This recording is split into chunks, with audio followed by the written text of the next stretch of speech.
The spacecraft was a long way from home. I thought it might be a good idea, just after Saturn, to have them take one last glance homeward.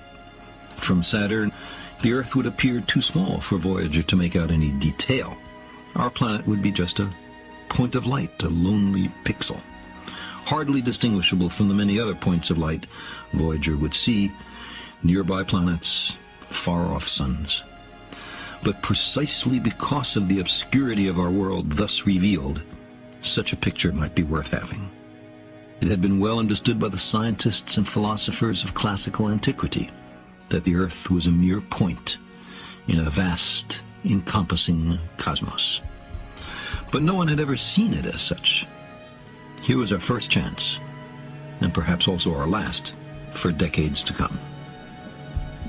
So, here they are, a mosaic of squares laid down on top of the planets, and a background smattering of more distant stars. Because of the reflection of sunlight off the spacecraft, the Earth seems to be sitting in a beam of light, as if there was some special significance to this small world. But it's just an accident of geometry and optics. There is no sign of humans in this picture.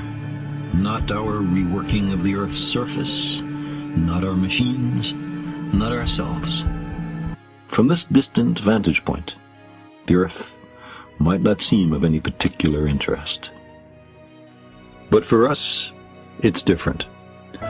Consider again that dot. That's here. That's home. That's us.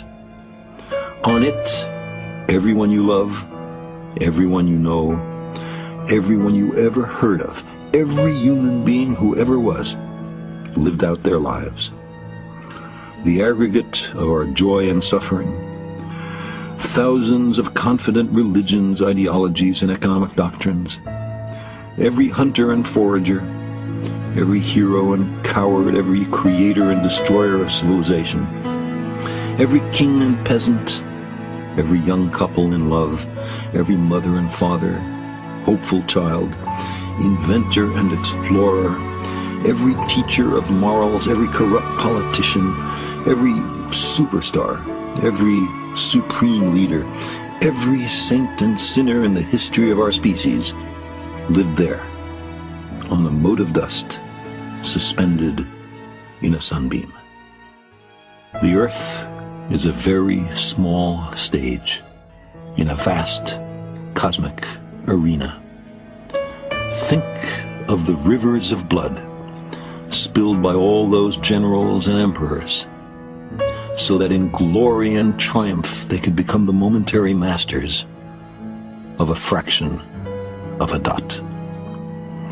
Think of the endless cruelties visited by the inhabitants of one corner of this pixel on the scarcely distinguishable inhabitants of some other corner. How frequent their misunderstandings, how eager they are to kill one another, how fervent their hatreds. Our posturings, our imagined self-importance, the delusion that we have some privileged position in the universe, are challenged by this point of pale light. Our planet is a lonely speck in the great enveloping cosmic dark. In our obscurity, in all this vastness, there is no hint that help will come from elsewhere to save us from ourselves. The Earth is the only world known so far to harbor life. There is nowhere else, at least in the near future, to which our species could migrate.